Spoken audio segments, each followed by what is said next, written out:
నమస్తే అండి. యూట్యూబ్ ప్రేక్షకులకు నా యొక్క నమస్కారాలు. ఈ మరుగుమందు చూసారా అండి? మరుగుమందులో రెండు రకాలు ఉంటాయి. మనకు ఒకటి వచ్చేసి తినే తాగే దాంట్లో పెట్టేది, అంటే అది కడుపుకు పెట్టేది అనమాట.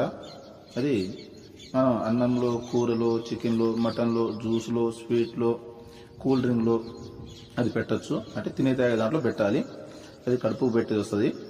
ఇక రెండోది మనకు బట్టలకు, చెప్పులకు, తలకు, వంటికి ఏదో ఒక భాగాన పూసే మరుగుమందు వస్తుంది అనమాట. అది లిక్విడ్ వస్తుంది, అది పవర్ఫుల్ లిక్విడ్ అనమాట. అది కొద్దిగా అంటించినా ఇక మనం చెప్పినట్టే వింటారు, మన చెప్పు చేతులు ఉంటారు, అంటే వాళ్ళకు మనం చెప్పింది ఏదమవుతుంది అనమాట. దీంతో పాటు వశీకరణ పూజ కూడా చేస్తానండి. చాలా సంవత్సరాల నుంచి చెడిపోయిన భార్యాభర్తలు కానీ, ప్రేమికులు కానీ, పిల్లలు కానీ, ఎవరైనా కానీ చాలా సంవత్సరాల నుంచి చెడిపోయిన వాళ్ళని పీర్ల ద్వారా, వాళ్ళ ఫోటోల ద్వారా నేను వశీకరణ పూజ చేస్తాను. వశీకరణ పూజ చేసి వాళ్ళని దగ్గర చేస్తాను. నాకు చాలామంది చెప్పారు, గురుగారు వాళ్ళ కాడ వీళ్ళ కాడ తీసుకుని